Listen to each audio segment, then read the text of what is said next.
Presiden Joko Widodo melakukan pertemuan bilateral dengan beberapa pemimpin negara Uni Eropa, termasuk Raja Belgia, Perdana Menteri Swedia, dan Perdana Menteri Belanda. Beberapa hal dibahas termasuk kerjasama transisi energi serta beberapa kebijakan Uni Eropa yang dinilai diskriminatif dan menghambat ekspor Indonesia. Di sela-sela KTT peringatan 45 tahun ASEAN Uni Eropa yang digelar di Brussels, Belgia, Presiden Joko Widodo melakukan pertemuan bilateral dengan beberapa pemimpin negara Eropa. Salah satunya dengan Raja Belgia yang menjamu Presiden Jokowi di Istana Laken. Jokowi menyampaikan apresiasi atas hubungan kedua negara yang sudah terjalin lebih dari 70 tahun.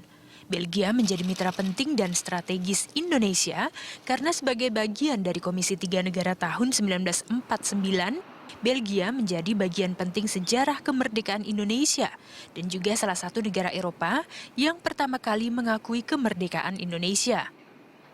Membahas penguatan kerjasama ekonomi dan perubahan iklim, Jokowi mengundang Raja Belgia untuk berkunjung ke Indonesia.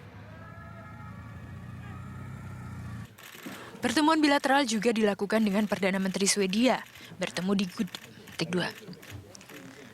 di gedung Eropa, Presiden Jokowi menyebut Swedia adalah salah satu mitra utama di Nordik, khususnya dalam pembangunan hijau.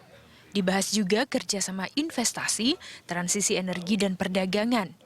Sebagai pemegang keketuaan ASEAN di 2023, Jokowi juga mengundang Swedia untuk berpartisipasi pada Indo-Pacific Infrastructure Forum yang diselenggarakan Indonesia tahun depan.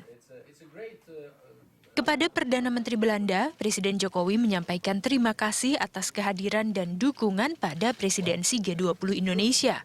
Beberapa isu dibahas, termasuk terkait perundingan Indonesia dan EU-CEPA, serta kerjasama penanggulangan kejahatan lintas batas.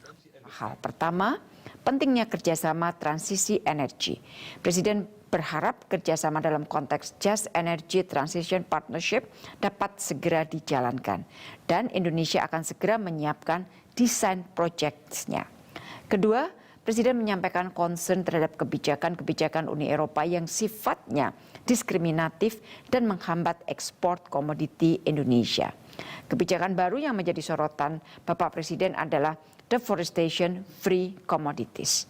Yang ketiga, Bapak Presiden mendorong agar negosiasi Indonesia-EU-CEPA dapat segera dirampungkan. Saat ini negosiasi sudah masuk ke putaran yang ke-12. Dan yang keempat, Presiden memberikan informasi mengenai prioritas keketuaan Indonesia di ASEAN tahun depan.